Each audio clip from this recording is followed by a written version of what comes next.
Tim Hecker is an electronic ambient, so like experimental musician from Canada and has been gaining a lot of traction over the years. Particularly this decade, he's gained a lot of critical acclaim, but he has been at this music thing for like friggin' years, since the early 2000s, perhaps even a little bit earlier than that. And I've been a relatively moderate fan of his work. I've gone back to his older releases.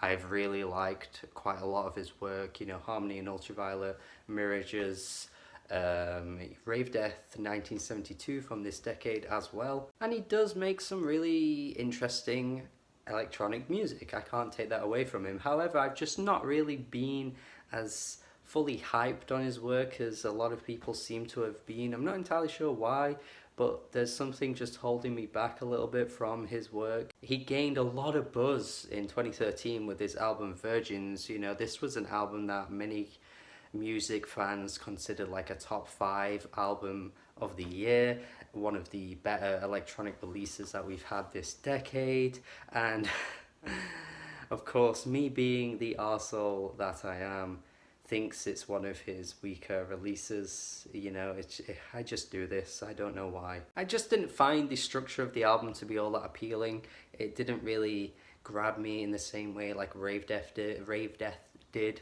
or Harmony and Ultraviolet. It's just one of those releases that just didn't stick with me, and I listened to it and I think it's decent, but that was kind of it. At least it wasn't as underdeveloped as Love Streams though. That was his last album and came out a couple of years back, but Konoyo was an album that was set to be a bit more chaotic than his past work. I mean, just look at the album cover, you're gonna be in for a ride just looking at that friggin' bizarre as hell photo that I really like. I don't know what it is about it, but I just look at it and just see the chaos, you know, captured in the moment, the explosive image, and I think, wow, you know, I just love stuff like that way. Like, you capture it in the moment and it just looks cool as fuck.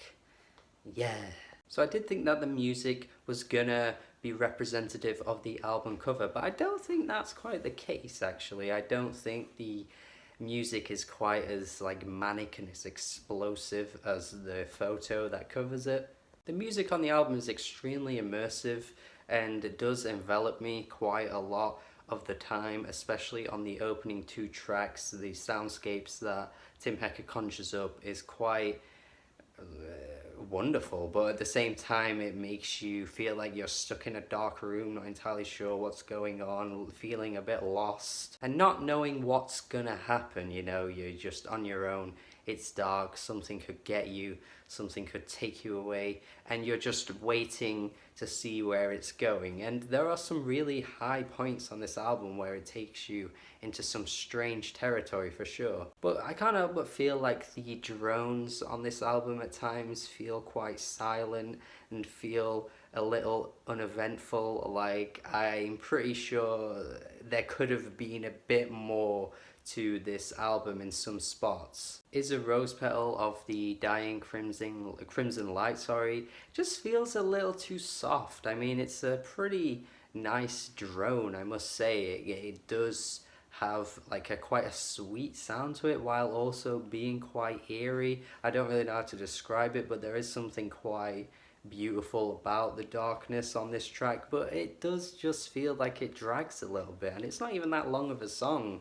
It just doesn't really go all that or go in that like epic of a direction. Keyed Out is a track that, like, you know, follows a similar drone, but there are these like moments that pop out, these little blemishes of like these sharp like sounds that pop up every so often, and it at least adds a bit of like diversity to the sound. It just feels like a much more dynamic track to me than the previous track on the album, which is a bit of a shame because like the album just often stays in this mid-range. Like, it never really shocks you in any kind of way, and I feel like there could have been more moments that had a bit more of a surprising element to it. Like, if you go back to his earlier work, you will find that his albums have this like dirty sound to it, this sort of like really muddy, recording quality, and it actually adds a nice touch to his work. It gives the overall like aesthetic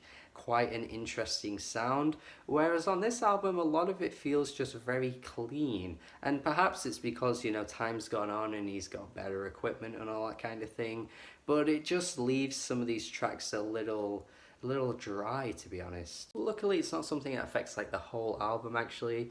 You know, I think the like latter half of this album has some really beautiful moments. A Sodium, Codec, Haze certainly just is this really like grandiose track that sounds so beautiful and really is quite a wonderful moment on the album actually. And even the lengthy closing track as well just is so expansive. It is really quite a fantastic closer to this album. I mean, even the runtime isn't something to put you off. But Across to Anoyo is like otherworldly with its sound. It just sounds so alien.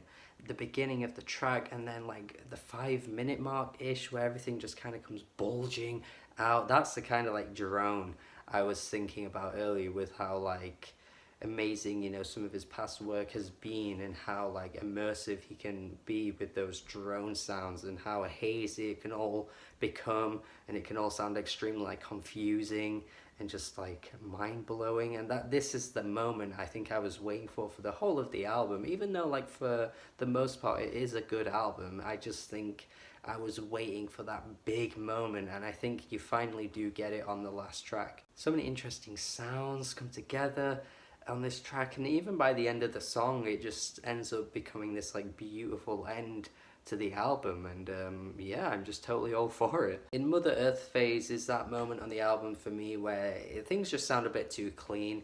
I'm just not really, you know, enveloped in the world of Konoyo at this point. I think again the drones just aren't as bulging, they're not as like expansive as they have been in the past in his work, and I just think that's what that track is lacking. But you know, I'm not really an expert when it comes to this kind of ambient experimental type music, so I'm sure a lot of people will have different opinions to me about this album, and I'm sure you will probably love it more than me. I can certainly see its appeal. I also want to point out as well, like the last moments of this album, like it doesn't quite loop into the first track, but it sort of stays silent for a few seconds, and if you sort of listen in, it's very similar to the opening sounds of the opening track, This Life. It's not something I'm 100% certain on yet, but it was something I noticed. They're just very eerily similar in sound, which made me think like it's sort of is this world that carries on and on and on. I don't know. Regardless of all that, I think this is a good album. I think it's a very good album. I'm going to go 7 out of 10.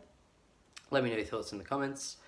If you love this album, if you think it's one of his best, if you think it's not one of his best, if you're not a fan, tell me your favourite album from the man. And yeah, let me know. Let me know your thoughts. Subscribe to the channel for more reviews. Have a good day.